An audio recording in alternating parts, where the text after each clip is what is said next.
성부와 성자 성령 삼위께 영광 돌려보내세.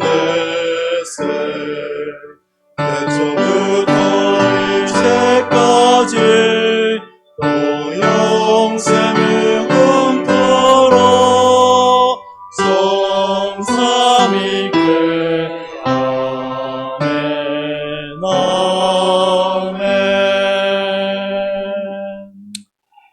사랑의 하나님, 오늘 이 거룩한 안식일 주님의 귀한 백성들 주님께 영광과 찬송과 또 예배를 드리기 위해서 머리를 숙였습니다. 이 예배 위에 주님께서 좌정하셔서 영광을 받으시는 예배가 될 수 있도록 주님 인도하여 주시옵소서. 아멘 예수님의 이름으로 기도드립니다. 아멘.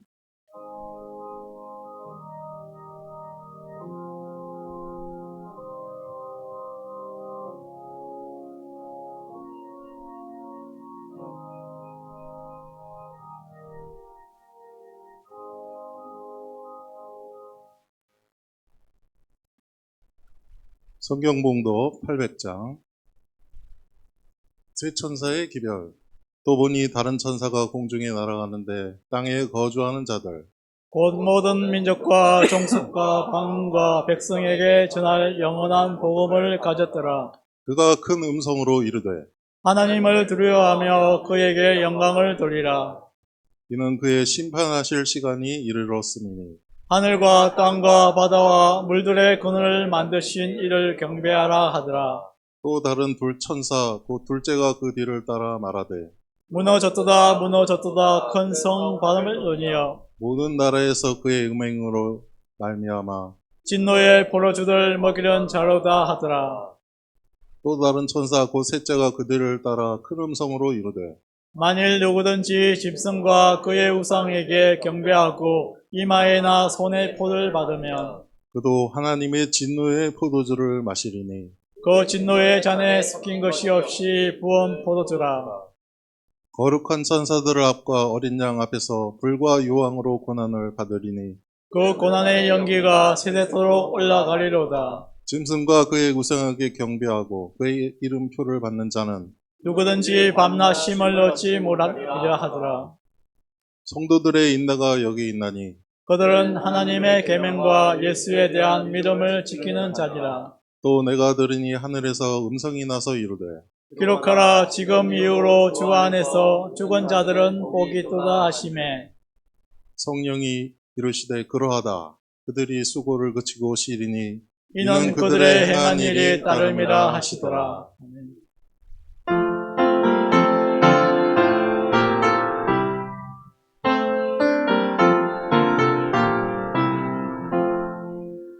영광 나타나시니 주님 찬양하라. 성도들은 주 앞에 모두 경배하라. 천사들은 하늘에 보좌옹이하네. 주의 사랑 크셔라. 할렐루야. 하늘이여 땅이여 서로 화답하라. 주의 기사여라고 비영 찬송하라. 옛날이나 이제나 이 땅과 저 땅이 영원토록 주 찬양. 할렐루야. 주의 정이 넘치니 모두 찬양하라. 주의 섭리 고마워 모두 찬양하라. 우리 위에 행하실 그 신녀의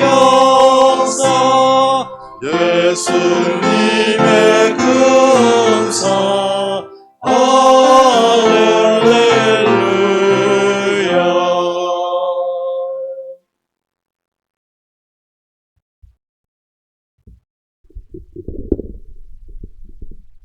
계신 하나님 아버지, 주님의 성전으로 인도하여 주심에 감사드립니다.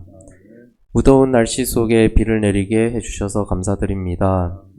비를 통해 더위를 덜어주시고 농사나 각각의 물이 필요한 곳에 도움이 되게 해주시옵소서.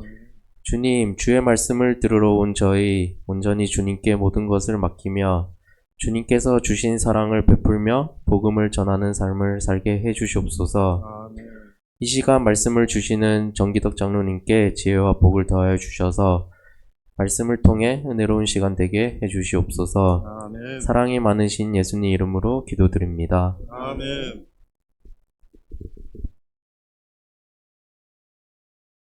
헌금 봉헌 부와 기가 주께로 말미암고 또 주는 만물의 주제가 되사 손에 권세와 능력이 있사오니 모든 사람을 크게 하심과 강하게 하심이 주의 손에 있나이다. 역대상 있는 말씀입니다. 만복을 원주 하나님 정하사람 모두 찬송 만만 천사 음성하며 성부 성자 성령 찬송 아멘. 하늘에 계신 하나님 아버지, 저희들 주님 자녀 삼아주시고 또 세상의 빛과 소금의 사명을 허락하여 주시니 감사합니다.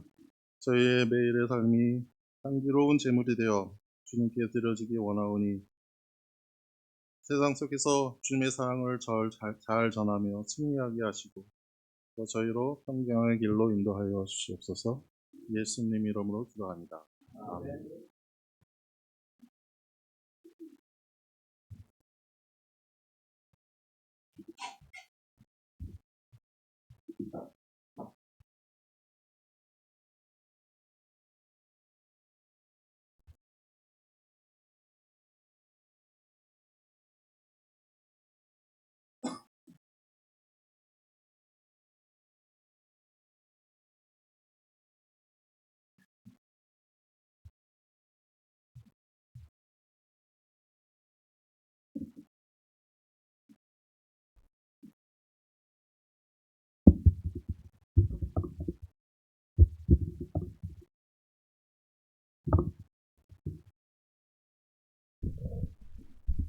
안녕하세요. 이종균입니다.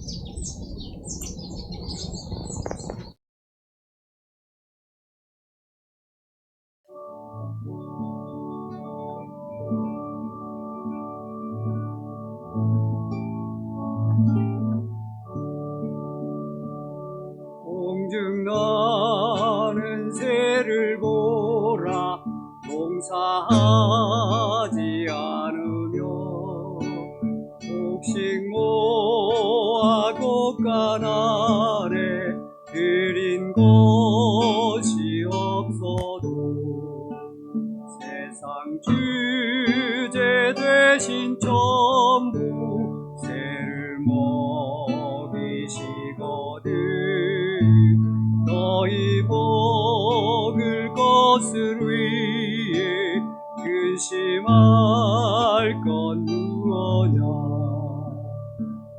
레베카 발을 보라 쓰고 길사만 하나 솔로몬의 입은 옷도 입고 말은 못했네 잠시 다시 들 것도 깊이시거든 사랑하는 자녀들을 예피시지 않으랴.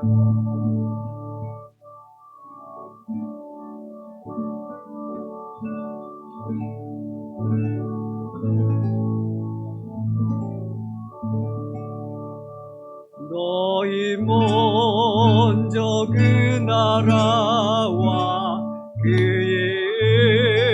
의를 구하라. 전부께서 너희 실것 모두 주시리로다. 내일 일을 염려 말고 오늘 일을 힘쓰며 사랑하는 우리 주님 족간 은혜 주시리.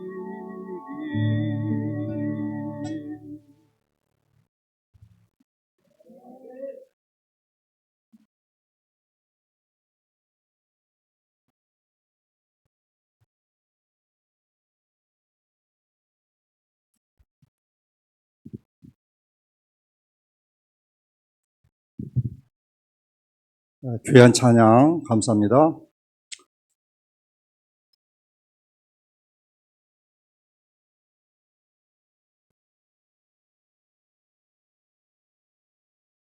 죄송합니다.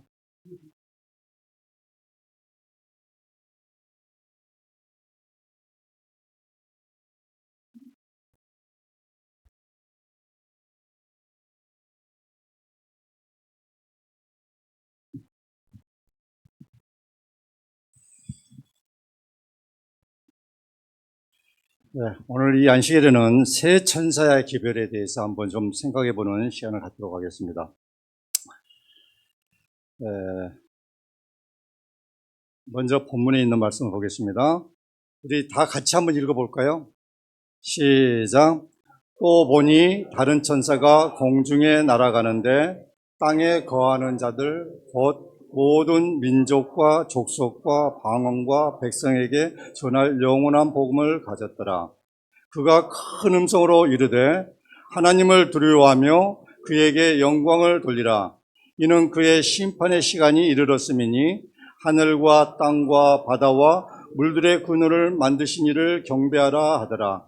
또 다른 천사 곧 둘째가 그 뒤를 따라 무너졌도다 무너졌도다 큰 성 바벨론이여 모든 나라에게 그 음행의 진노의 포도주를 먹이던 자로다 하더라. 또 다른 천사 곧 셋째가 그 뒤를 따라 큰 음성으로 이르되 만일 누구든지 짐승과 그의 우상에 경배하고 이마에나 손에 표를 받으면 그도 하나님의 진노의 포도주를 마시리니 그 진노의 잔에 섞인 것이 없이 부은 포도주라. 거룩한 천사들 앞과 어린 양 앞에서 불과 유황으로 고난을 받으리니 그 고난의 연기가 세세토록 올라가리로다. 짐승과 그의 우상에게 경배하고 그의 이름표를 받는 자는 누구든지 밤낮 쉼을 얻지 못하리라 하더라. 성도들의 인내가 여기 있나니 그들은 하나님의 계명과 예수에 대한 믿음을 지키는 자니라. 왜 하나님께서 세 천사의 기별을 우리에게 주셨을까요? 이 세 천사의 기별을 누가 전해야 된다고 여러분들 생각하십니까? 재림성도. 언제 전해야 되는 건가요? 예, 우리 세 천사의 기별은 그냥 어디서 뚝 떨어져 가지고 이렇게 기록된 게 아니고 앞뒤 상황이 있습니다. 이러한 상황이 펼쳐질 텐데 너희들은 이 마지막 때에 이 기별을 전해라. 이렇게 하나님께서 우리에게 사명을 허락하신 겁니다. 그러면 이 세 천사의 기별이 왜 전해져야 되고 또 어떻게 전해져야 되는지 한번 계시록 14장 앞장에 있는 12장과 13장의 배경을 좀 우리가 좀 알고 있어야만 이 세 천사의 기별이 우리에게 주어진 이유를 알게 될 것입니다. 우리 12장에 있는 말씀을 좀 보겠습니다. 우리가 전체적으로 다 읽을 수는 없습니다. 그래서 간단하게 이렇게 추려봤습니다. 계시록 12장의 1절에 보면 이런 얘기가 나옵니다. 해를 옷 입은 여자, 이렇게 나옵니다. 하늘에 큰 이적이 보이니 해를 옷 입은 한 여자가 있는데 그 발 아래는 뭐가 있고? 달이 있고 그 머리에는 12별의 관을 썼더라. 자, 해를 옷 입은 한 여자가 있는데 그 발 아래는 달이 있고 그 머리에는 12별의 관을 썼더라. 우리가 성경을 해석하는 데 있어서는 여러 신학자들이 해석을 했는데 이 해는 뭐고 아는 달은 무엇일까? 이렇게 해석을 했습니다. 달은 구약을 의미하고 해는 어디를 의미할까요? 신약을 의미한다고 이렇게 해석을 하고 있습니다. 이거를 그림으로 표현하면 이렇습니다. 한 여인이 있고 그 다음에 그 발에는 달이 있고 달을 밟고 서 있고 그 위에는 뭐가 있어요? 해가 있습니다. 신약과 구약의 사이. 구약은 우리가 구약을 말하는 구약과 신약으로 이어지는데 그 사이의 여인은 어떤 사람일까요? 신약과 구약의 그 사이에 있는 여인은 우리가 성경학자들이 해석하기는 바로 이 여인은 교회를 상징하고 있다 이렇게 얘기를 하고 있습니다. 그 다음에 구약의 여인은 이스라엘의 백성들을 얘기하고 신약에 와서는 예수님이 세우신 교회를 말하고 있다 이렇게 해석하고 있습니다. 그 다음에 여자가 낳은 아이가 있고 해산하게 되는 그 아픔이 있고 예를 쓰며 부르짖는 그런 모습이답니다. 바로 그 해산된 그 아이가 메시아라는 것을 우리에게 가르쳐 주고 있습니다. 그런데 그 다음 문제가 아주 큰 사건이 일어나고 있습니다. 큰 붉은 용이 일어난다. 조금 이렇게 이제 예언적으로 좀 어려운 해석들인데요. 하늘에 또 다른 이적이 보이니 보라, 한 큰 붉은 용이 있어 머리가 7이요, 뿔이 10이요, 그 머리에 7 왕관이 있는데 이런 얘기가 있습니다. 자, 바로 이 그림에 있는 것처럼 이러한 모습입니다. 우리 어떤 화가가 이 성경의 이 문장을 보고 이렇게 그림으로 표현한 내용입니다. 하늘에 또 다른 이적이 보이니 한 여인이 서 있고 해를 옷 입은 여인이 있는가 하면 또 다른 이적이 보이니 보라, 한 큰 붉은 용이 있어. 한 큰 붉은 용이라는 누구를 말할까요? 누구를 말한다고 생각하십니까? 사탄을 얘기하고 있죠. 머리가 7이요, 10이 뿔이라. 그 여러 머리에 7 왕관이 있는데, 자, 이러한 면류관이나 또 머리가 있는 것은 우리 나라들과 세력을 이렇게 얘기하고 있습니다. 그러면 12장과 13장, 여기에 보면 짐승이 나옵니다. 용이 나오고 또 여러 가지 짐승이 나오는데 12장과 13장은 사탄이 어떻게 출현하는지 사탄의 모습을 이렇게 보여주고 있습니다. 그 다음에 해를 옷 입은 여자, 하늘에 큰 여자 보이니 해를 옷 입은 여자가 있고 그 발 안에는 달이 있고 그 다음에 큰 붉은 용이 있고 그 머리가 7이요 여름뿔이라. 그 머리 위에 7 왕관이 있는데 이러한 사단의 모습을 우리에게 보여주고 있습니다. 그러면 이 용이 이 지상에서 어떤 역할을 하는지 보겠습니다. 용이 해산하는 아이를 삼키려 한다. 용은 누구를 말한다고 그랬습니까? 사탄. 그 다음에 해산하는 그 아이가 누구라고 그랬습니까? 메시아, 예수님. 그러면 이 용이 해산한 아이를, 메시아를 어떻게 하겠다? 제거하겠다 하는 그런 얘기죠. 바로 이렇게 그림을 표현하면 이렇습니다. 해산한 한 여인이 있는데 거기에 임신을 했어요. 그 아이의 뱃속에 있는 아이가 누구라고 그랬습니까? 메시아라고 그랬습니다. 이 메시아를 제거해야만 이 용이 살 수 있기 때문에 이 여인을 제거하려고 합니다. 그럼 이 메시아는 누구였다? 우리 구약 성경을 봤을 때 누구였다고 얘기했죠? 메시아를. 그렇지만은 그 메시아가 왔습니까? 안 왔습니까? 예. 그런 모습 속에서 자꾸 이렇게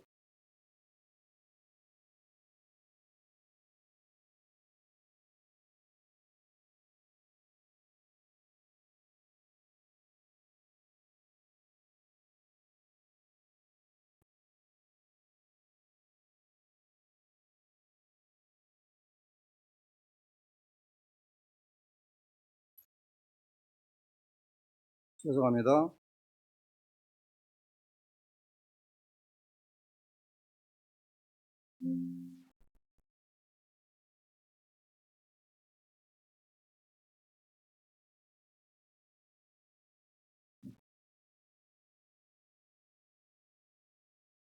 예. 용이 해산한 아이를 삼키려고 하고 있습니다. 그 다음에 12장을 요약해 보면 철장으로 만국을 그 여인은 메시아는 철장으로 만국을 다스릴 남자다 이렇게 얘기를 하고 있습니다. 이 철장은 철로 만든 지팡이를 말하고 있죠. 만국을 다스릴 남자다. 그 다음에 이 여자가 광야에서 1260일 동안 지낸다 이런 얘기가 있습니다. 12장 6절을 보면 이 여자가 해산을 하고 이 여자가 곧 누구를 말한다고 그랬습니까? 교회. 예, 교회를 표상하고 있는데 이 여자가 광야에서 1260일 동안 지낸다. 그 다음에 하늘에 전쟁이 있다. 이렇게 있습니다. 하늘에 이 지구가 만들어지기 전에 하늘에서 전쟁이 있다. 이렇게 얘기를 하고 있습니다. 그 다음에 지상에서 이어진 전쟁이 있고 광야에서 계속된 전쟁이 있습니다. 여자와 용사의 전쟁이 있고 세상 끝에 일어날 전쟁이 있습니다. 자, 이러한 전쟁이 왜 있었을까요? 지금 시간이 없어가지고 이렇게 가장 간단하게 요약을 했는데 왜 하늘에서부터 지금까지 이러한 전쟁이 있었을까요? 누구와 누구의 싸움입니까? 용과 사탄과 누구의 싸움입니까? 예수님과의 싸움이죠. 자, 용도 보면 용도 대리자를 내세웠습니다. 또 예수님도 대리자를 내세우셨습니다. 절대적으로 예수님이 직접적으로 사역을 하지 않으셨어요. 사탄도 직접 나서서 일을 하지 않았습니다.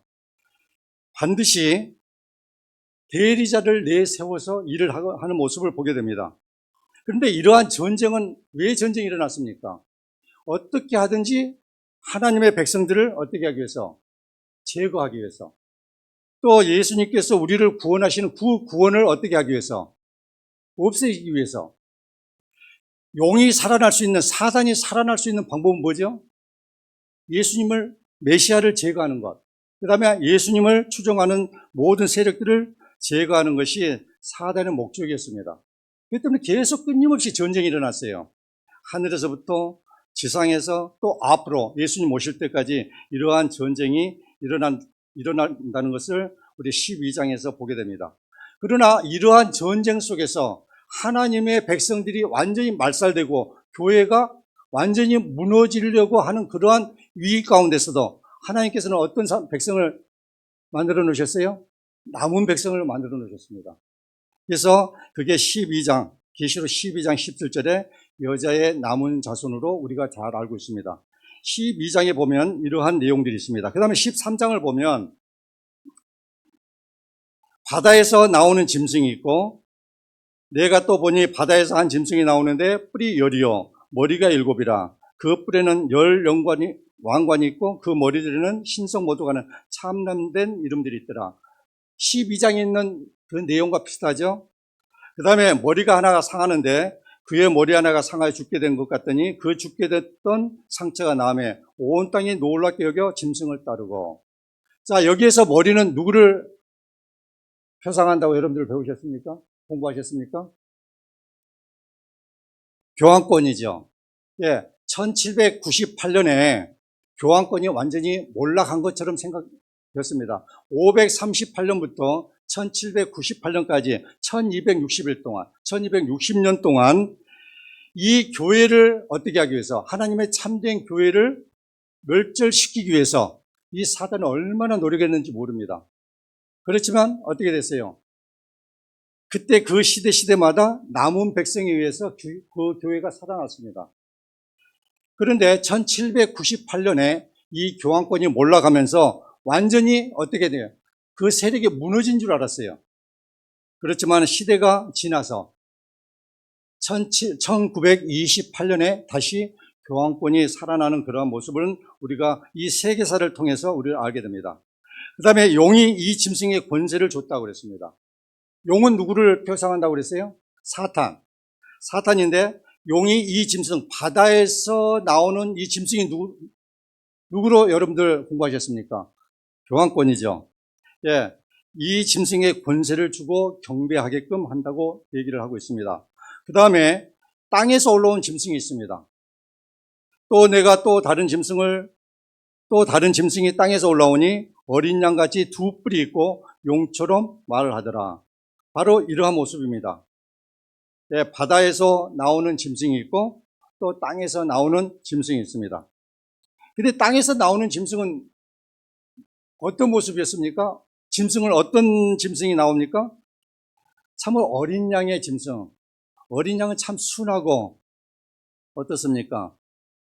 참 순한 그러한 짐승인데 우리가 성경상으로 또 아니면 세계사으로 해석하기를 이 어린 양이 누구를 표상한다고 그랬습니까?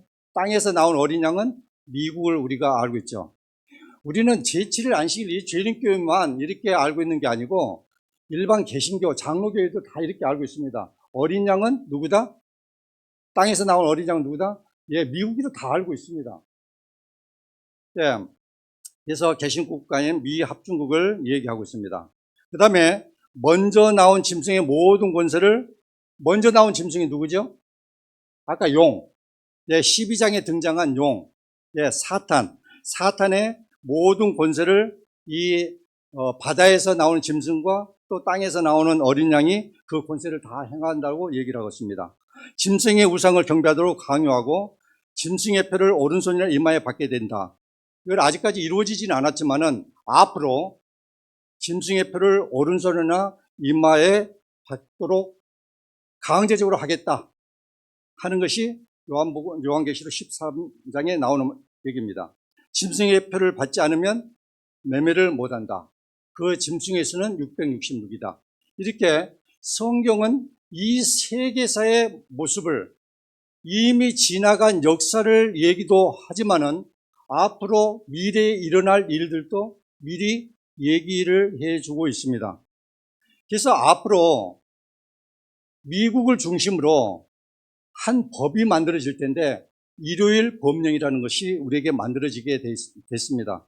그래서 앞으로 일요일 법령이 내려지면서 우리가 짐승의 표를 받게 되고 오른손이나 이마에 이러한 짐승의 표를 받게 되고 그 짐승의 표를 받지 않으면 어떻게 된다? 매매를 못한다고 얘기를 하고 있습니다. 이러한 배경 속에서 새 천사의 기별이 우리에게 주어졌습니다. 어떻게 하든지 사탄은 이 교회를 멸절시키기 위해서 어떻게 하든지 메시아가 이 땅에 다시는 오지 못하게끔, 예수님이 이 땅에 다시 재림하지 못하게끔, 예수님을 기다리는 사람들을 더 이상 기다리지 않게끔 하기 위해서 얼마나 애쓰고 있는지 계시록 12장, 13장은 우리에게 얘기를 해주겠습니다. 이러한 배경 가운데서 새 천사의 기별, 예, 어떻게 하든지 너희들이 짐승은 사탄은 어떻게 하든지 이 교회를 멸절시키고 예수님의 재림을 재림이 없게끔 하기 위해서 노력하지만은 하나님께서는 어떻게 해요? 반드시 재림을 하신다. 이 교회는 절대적으로 무너지지 않는다 하는 것을 누구를 통해서? 대리자를 통해서 이 온 세상에 알려주고 있는 사실을 우리에게 가르쳐주고 있습니다. 그러면 요한계시록 14장에 등장한 요한계시록 12장과 13장은 요한계시록 12장과 13장은 사탄의 출현, 또 사탄의 대리자들의 출현들을 얘기하고 있습니다. 자, 사탄은 누구를 통해서? 교황권을 통해서, 또 미국을 통해서, 미합중국을 통해서 어떻게든 이 교회를 멸절시키기 위해서 노력하지만은 하나님께서는 이러한 것을 대적해서 하나님의 귀한 백성들을 또 선택하시는 그런 모습을 보게 됩니다. 요한계시록 14장은 요한계시록 12장과 13장의 반대 세력들, 그러니까 하나님의 백성들을 얘기를 하고 있습니다. 계시록 14장 1절 5절을 보면 또 내가 보니 어린 양이 시온산에 섰고 그와 함께 14만 4천이 서 있는데 그들의 이마에는 어린 양의 이름과 그 아버지의 이름을 쓴 것이 있더라.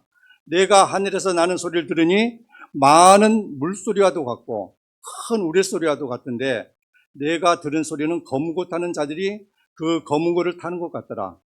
14만 4천의 모습입니다.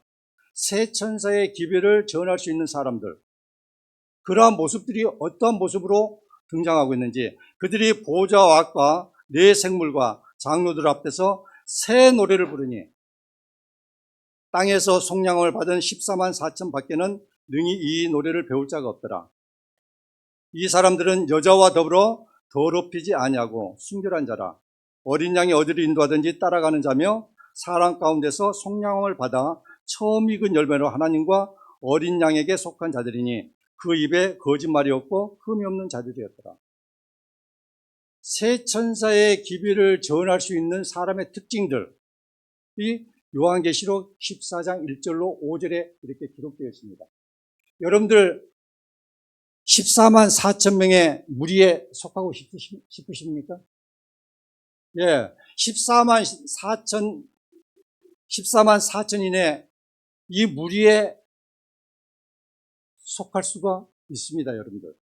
자, 새 천사의 기별을 전하는 사람은 살아있는 사람들이 전합니까? 아니면 죽은 사람이 전합니까?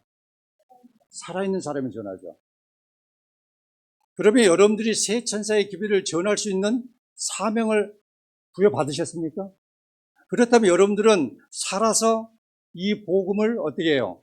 온 방방곡곡에 여러분 전해야 된다는 사실이죠.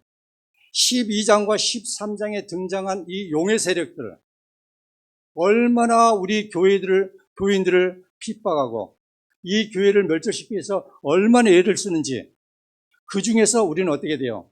살아남아야 된다는 것을 우리에게 가르쳐주고 있습니다. 자, 이 특징들, 살아서 구원받을 백성들, 또 새 천사의 기별을 전할 수 있는 사람들의 모습이 어떤 모습이었어요? 여자와 더불어 더럽히지 아니하고 순결한 자라. 어린 양이 어떻게 하든지 어디로 인도하든지 따라가는 자다. 여러분들 지금 예수님께서 인도하는 대로 지금 다 따라가고 계십니까? 예. 이쪽에는 아멘이 나오고 이쪽에는 안 나오신 것 같아요. 어린 양이 어디로 인도하든지 따라가는 자가 14만 4천입니다. 사람과 속량을 받아 처음 읽음을 하나님께 어린 양에 속한 자들이니 그 입에 거짓말이 없고 흠이 없는 자들이 있다. 그러면서 이 사람들이 전할 복음의 내용을 가르쳐주고 있습니다. 계시록 14장 6절로 12절의 새 천사의 기별입니다. 그러면 그 새 천사의 기별이 어떤 내용인지 다시 한번 우리가 살펴보도록 하겠습니다. 계시록 14장 6절로 7절을 보면 첫째 천사의 기별이 나옵니다. 또 보니 다른 천사가 공중에 날아가는데 땅에 거하는 자들 곧 모든 민족과 족속과 방언과 백성에 전할 영원한 복음을 가졌더라. 여러분들 새 천사의 기별 다 외우신 분 한번 손 들어보세요. 다 외우셨어요? 한 분밖에 안 계신가요? 새 천사의 기별을 전할 사명을 부여받은 여러분들이 이 새 천사의 기별의 내용도 모르고 어떻게 전할 수 있겠습니까? 오늘부터 새 천사의 기별 좀 다 외우시기 바랍니다. 예, 여기서 영원한 복음을 가졌다. 이 성경에서 말하는 이 영원한 복음은 어떤 복음일까요? 영원하다 하는 것이 언제까지일까요? 1000년? 만년? 이렇게 지나가는 그런 영혼일까요? 그 영혼은 어디서부터 어디까지일까요? 영원한 언약이다. 영원히 타는 불이다. 이렇게 지금 성경을 얘기하고 있나? 그 영혼은 어디까지죠? 만약에 소돔과 고모라가 영원한 불에 지금 타고 있다면 지금도 타고 있어야 되겠죠. 그럼 여기서 영원이라는 말은 뭘까요? 성경이 말하는 영원이라는 것은 성취될 때까지의 영원입니다. 이해하시겠어요?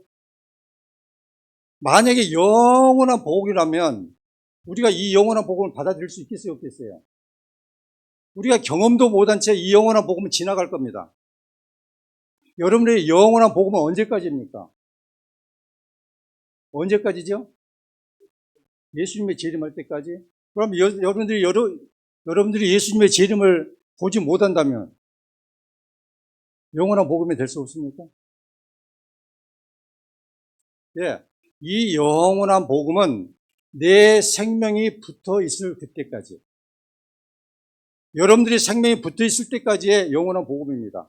그러면 생명이 내 몸에 붙어 있을 때까지는 이 영원한 복음이 어떻게 돼요? 내 복음이 돼야 됩니다.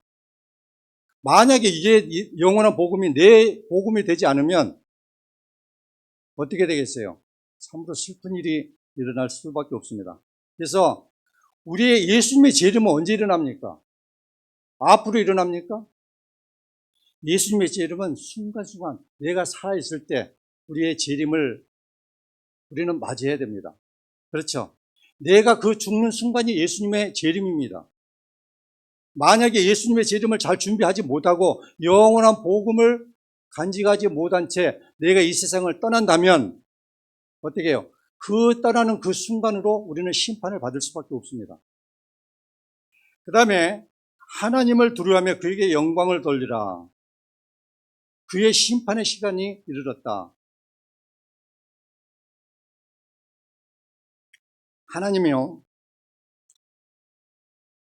하나님이 사람에게 자유를 주십니다. 하나님이 갖고 있는 5대 속성 중에 하나가 자유예요. 사랑도 있고 거룩함도 이렇게 다 하나님의 속성으로 포함되어 있지만은 하나님께서는 우리에게 뭘 주셨어요? 자유를 주셨어요. 이 자유에 의지해서 우리는 선택할 수밖에 없습니다. 우리 하나님은 할 수 없는 것이 하나도 없는데, 할 수 없는 것이 딱 한 가지 있어요. 그게 뭘까요? 자유에 어긋나는 일은 할 수 없으십니다. 여러분들, 하와가 있어요. 하와가 어디 앞에 있습니까? 선악을 알게 하는 나무 앞에 서 있습니다. 그렇죠? 자, 거기에 또 뭐가 있습니까? 무슨 짐승이 있습니까? 뱀이 있어요. 자, 하와가 선악과 앞에 딱 서 있는데 뱀이 이 하와를 꼬입니다. 정녕 이 과일을 하나님께서 먹지 말라 하시더냐? 하와가 어떻게 생각했어요? 그때부터 이 하와가 정녕 먹지 말라 하더냐? 어떻게 마음에 요동이 일어나고 있잖아요. 이 말도 맞는 것 같고 또 맞는 것 같기도 하고, 이렇게 주춤주춤 했을 때 사탄은 어떻게 돼요? 강하게 계시를 합니다. 너 이거 먹어도 어떻게 한다? 죽지 않는다. 한번 먹어봐라. 그러면서 사탄도 어떻게 해요? 뱀도 따서 먹었을 겁니다. 그래서 죽지 않아요. 이러한 의심을 가지고 있을 때 하나님께서 자유를 주지 않으시고 딱 나타나셔가지고, 하와야, 지금 너 뭐 하고 있니? 이렇게만 물어보셨다면 하와가 이 선악과를 따먹을 수 있었겠습니까? 어떻게 해요? 여러분들이 시험을 받고 있을 때 예수님께서 딱 나타나 등을 뚝뚝 떠넣어서, 야, 너 지금 뭐 하고 있어? 이러한 말 한마디만 해주셨다면, 내가 오늘 정말 교회를 가기 싫은데, 교회를 가가지고 게으름을 피우고 있는데, 하나님께서 딱 오셔가지고, 예수님께 오셔가지고, 등을 야, 일어나. 빨리 교회 가. 이렇게 된다면 여러분들 교회 나오시겠습니까? 하와가 이 선악과 앞에서 주춤주춤했을 때 하나님께서 딱 나타나셔서 야 하와야 지금 너 뭐 하고 있어? 이러한 말 한마디만 해주셨다면 하와는 선악을 따먹지 않았을 겁니다. 그러나 하나님께서는 뭘 못하세요? 자유에 어긋난 일은 못하신다는 겁니다. 네가 죽을지라도 나는 너에게 어떻게 했나? 자유의 몸을 주겠다. 네가 선택할 수 있는 자유의 의지를 주겠다. 이것이 하나님의 뜻입니다. 결론적으로 어떻게 됐어요? 하와는 그 선악과를 따먹고 우리는 어떻게 구속의 역사는 정말 길고도 길이겠고 오늘까지 왔습니다. 만약에 예수님께서 하와에게 자유의 의지를 안 주시고 만약에 억지의 구원을 주신다면 어떻게 될까요? 우리 영주 시민의 모든 사람들을 하나 다 모아놓고 그냥 강제적으로 하늘나라에 갈 수도 있었습니다. 그렇지만은 여러분들이 선택할 수 있는 길, 자유의지로 선택할 수 있는 길을 하나님께서는 허락하셨습니다. 절대적으로 하나님께서는 여러분의 자유의지를 어떻게 해요? 꺾지를 못하신다는 사실이죠. 그렇지만은 그 자유의지에서 선택한 그 선택의 결과는 반드시 누가 책임져야 돼요? 본인이 책임져야 된다는 사실이죠. 아담과요, 하와가 제가 그 창세기를 쭉 읽어보면서요, 아담이 언제까지 살았는지 한번 좀 계산을 해봤어요. 언제까지 살았다고 생각하세요? 네. 900살을 넘게 살았죠. 900살 넘게 살아가지고 그걸 갖다 쭉 한번 계산해 봤더니 어디까지 오냐면 노아 시대까지 와요. 노아 시대까지 10대 손입니다. 10대 손까지 아담이 살아있었다는 사실이죠. 네. 제가 그걸 생각을 하면서 아담과 하와가 선악과를 따먹음으로 인해서 하나님께 범죄함으로 인해서 900년 동안 10대 손에 걸쳐까지 얼마나 괴롭게 살았겠습니까? 참 그러한 모습을 생각을 하면서 자기의 장자, 큰아들, 최초로 얻은 큰아들을 어떻게 잃었어요. 그래서 수많은 사람들이 죽어가는 그러한 모습들을 봤어요. 풀은 마르고 꽃은 시들고 이러한 모습들을 봤어요. 에덴 동산에 있을 때는 이러한 모습을 전혀 보지 못하다가 선악과 하나를 먹음으로 인해서 이러한 모습을 900여 년 동안 지나면서 그 시대를 지나면서 얼마나 괴로운 삶을 살았겠는가. 여러분의 생명이 많게는 70이요 80이라고 우리가 다윗은 얘기를 하지만은 여러분의 그 70년 80년 생활이 순탄했다고 생각하십니까? 나이 드신 분은 왜 지금까지 살아서 이러한 고생을 하는지 한탄하신 분도 계시고 빨리 죽어야 돼 거짓말도 잘하시고 예, 이런 모습 속에서 우리는 살고 있습니다. 예, 심판의 시간이 이르렀다. 심판은 예수님을 잘 믿는 사람에게는 심판은 어떤 거예요? 두려움이 아니라 억울함의 회복이며 하나님의 공의와 선하심을 확인하는 것이 심판이라는 사실이죠.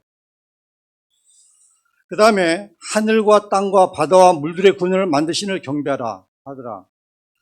지금 요한계시록 14장에 있는 얘기예요.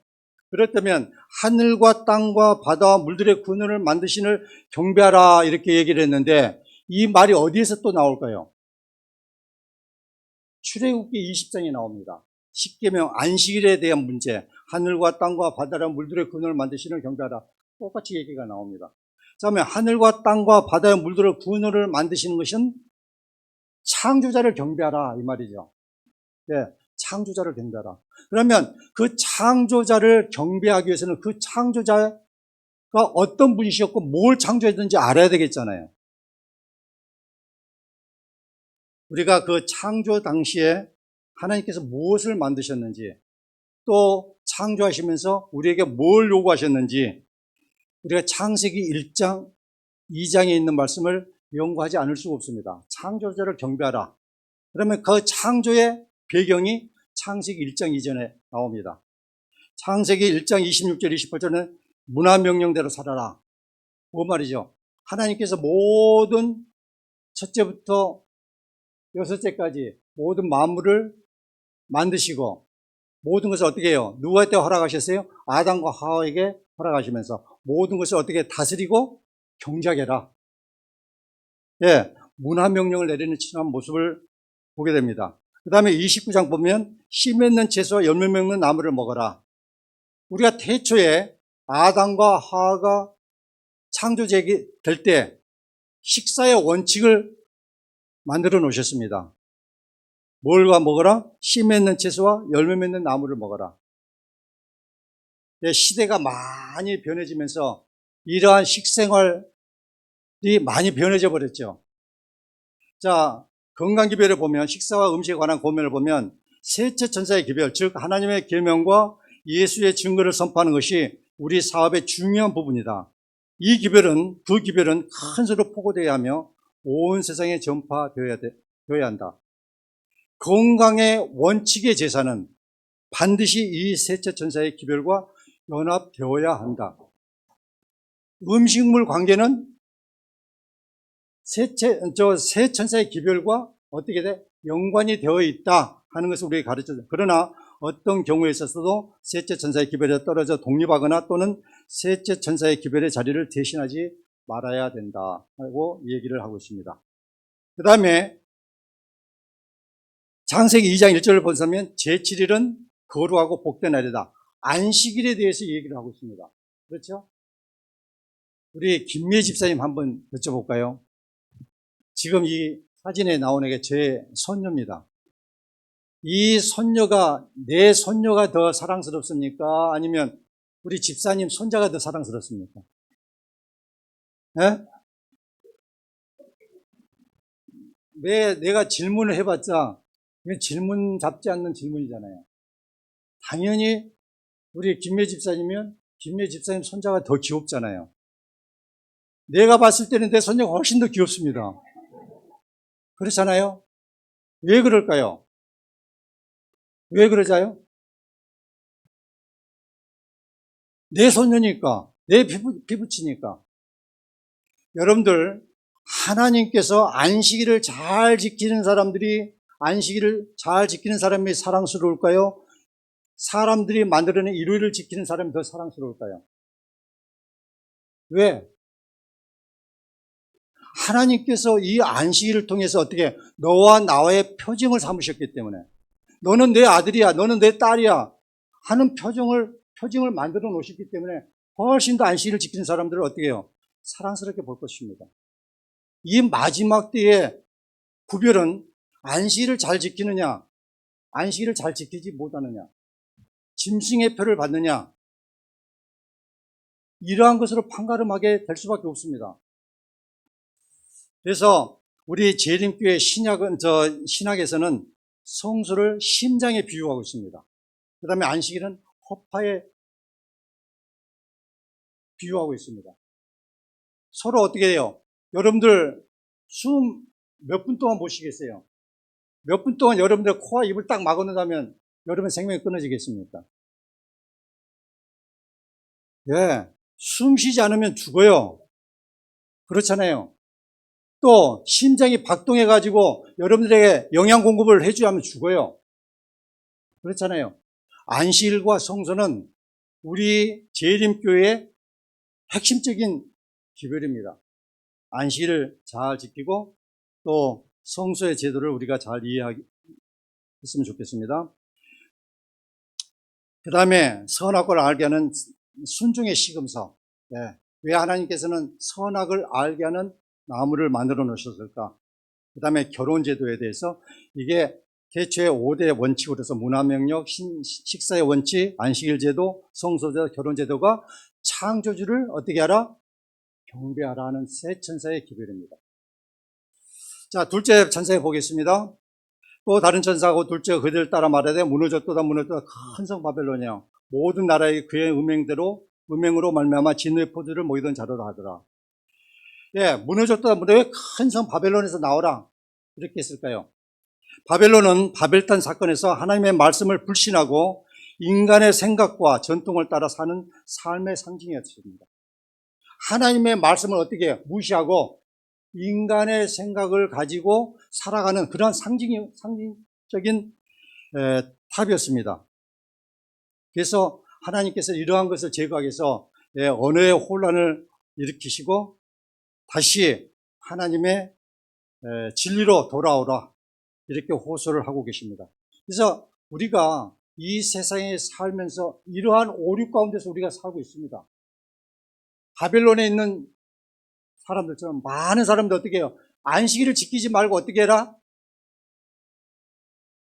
안식일을 지키지 말아라. 예수님 재림 안 하신다. 자꾸 유혹을 합니다. 안식일을 잘 지키는 사람들이 어떻게 해요? 이 남은 백성이 있다 보니까 사탄은 화가 나요. 화가 나니까 앞으로 뭘 만들어요? 일요일 법령을 만들게 돼 있습니다. 예. 일요일 법령을 만들어서 이제 강제적으로 안식일을 지키면 어떻게 한다? 죽어. 이렇게 얘기가 나오는 겁니다.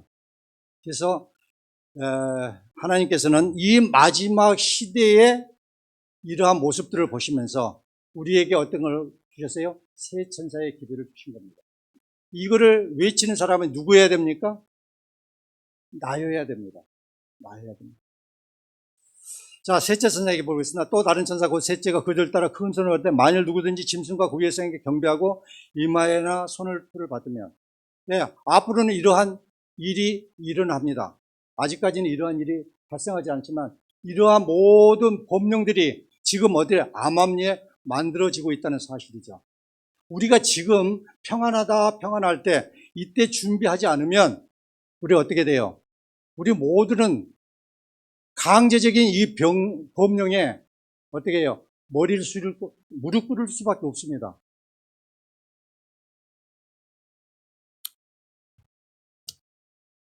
제일 마지막에 성도들의 인내가 여기 있나니 그들은 하나님의 계명과 예수에 대한 믿음을 지키는 자니라. 여러분들 교회의 특성이 뭡니까?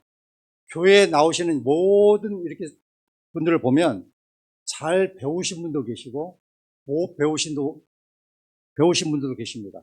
또 경제적으로 넉넉한 사람도 있고 넉넉하지 못하신 분도 계십니다. 성도들은 참으로 인내가 필요해야 돼요. 내 생각, 내 고집을 가지고 신앙생활을 하기 위해서는 신앙생활을 한다면 이 교회는 존재하지를 못합니다. 여러분들 혹 나쁜 성격을 가지고 있으면 고치십시오. 이거는 새 천사의 기별입니다.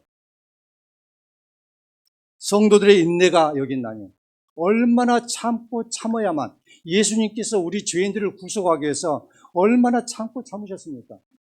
네. 참고 참는 그러한 모습이 우리들의 모습이 되어야 된다는 사실이죠. 여러분들 많이 참고 계십니까? 여러분들 성질대로 내 성질에 안 맞는다면 막 갖다 퍼부고 계십니까? 성도들의 인내가 여기 있습니다. 여러분들의 성격을 주저앉히시고 정말 성도들은 정말 하나님의 백성들은 참으면서 하나님의 계명과 예수에 대한 믿음을 지키는 자들이라고 얘기를 하고 있습니다. 자, 요약하면 이렇습니다. 첫째 천사는 영원한 복음의 기별을 선포하고 심판의 시간이 이르렀으므로 창조자 하나님께 영광을 돌리라는 참 예배를 회복하기를 위한 요청입니다. 둘째 천사는 인간이 고안한 예배 형식에 대하여 경고하고 모든 형태의 바벨론을 경계해야 된다. 그래서 바벨론에서 나오라는 얘기입니다. 셋째 천사는 짐승과 그의 형상을 경배하는 것, 믿음으로 만매없는 의에 대한 복음의 기별을 거부하는 사람들은 마침내 그렇게 할 것이다에 대하여 가장 엄숙한 경고를 선포한다. 여러분의 재림이 또 여러분의 새 천사의 기별이 오늘 전해되어지기를 바랍니다. 예. 자, 시간이 없습니다. 우리 교회 로고입니다. 자, 우리 교회 로고인데 제일 밑바닥에 뭐가 있죠? 예, 성경책이 펴져 있습니다. 성경의 기초에서 가운데가 뭐가 있습니까? 십자가겠죠. 십자가를 중심으로. 그 다음에 이렇게 불꽃이 일어났는데 뭐를 표정하고 있어요? 세 천사의 기별. 위로도 올라가고 위에서 밑으로 내려오는 기별에 1997년에 만들어진 우리 교회 로고입니다. 네, 대충 해서 만들었는데, 이 교회, 제가 올해 미국을 갔는데 저의 아이의 집 바로 뒤쪽에 이렇게 이제 아침 운동을 제 손녀하고 운동을 하고 이렇게 돌아다녔는데 저 마크가 딱 써 있어요. 이만한 큰 간판에 저 로고가 딱 그려지는, 얼마나 반가운지. 나는 한국 사람이거든요. 그 로고를 갖다 미국에서 봤거든요. 왜 반가웠겠습니까? 나는 제7일 안식일 예수 재림교회입니다. 저 로고는 누구의 저 로고입니까? 제7일 안식일 예수 재림교회 로고입니다. 성경을 중심으로 해서, 성경을 기초로 해서 십자가를 중심으로 우리가 세 천사의 기별을 외쳐야 될 우리의 사명, 절대 잃지 않는 우리 영주교회 부모님들이 되시기를 바라면서 말씀 마치겠습니다.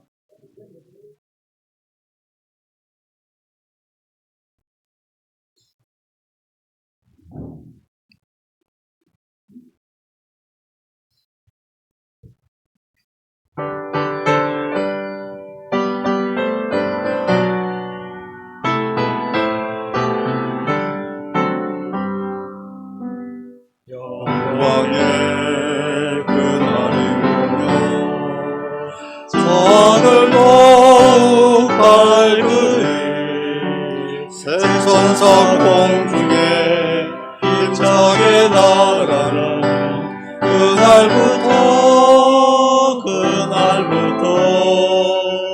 주의 중보 마치고 만왕의 왕 오실 그때까지 새 천사여 날개를 펼쳐라. 새 천사여 날개를 펼쳐라. 이 하늘에서 저 하늘로 새 천사여 날개를 펼쳐라. 이걸 속히 전하라. 영광의 그날이 오며 온 세상 더욱 빛나리.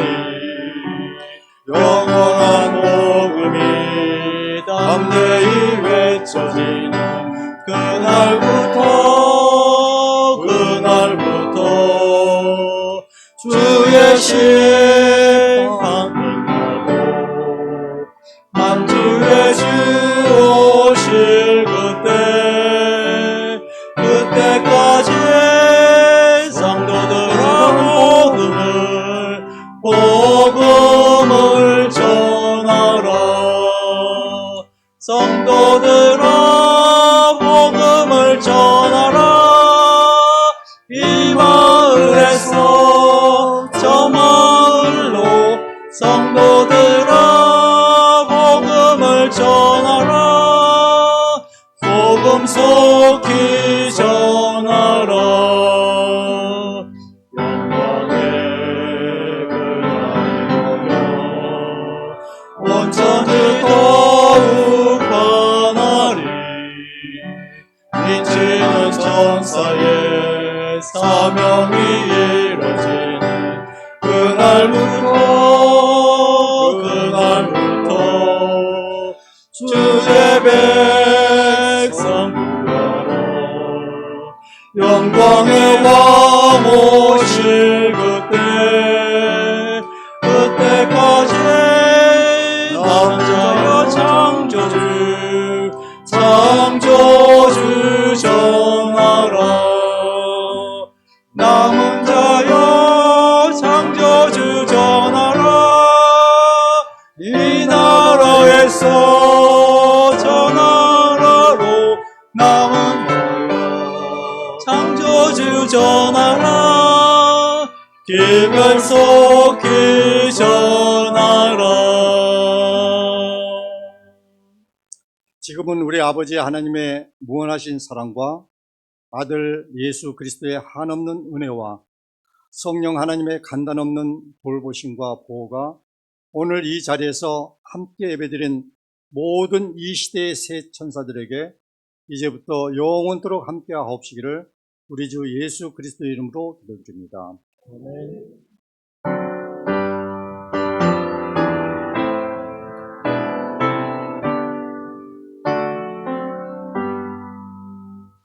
내 주님 오시리 확실히 오시리 내가 공중에서 주를 만나게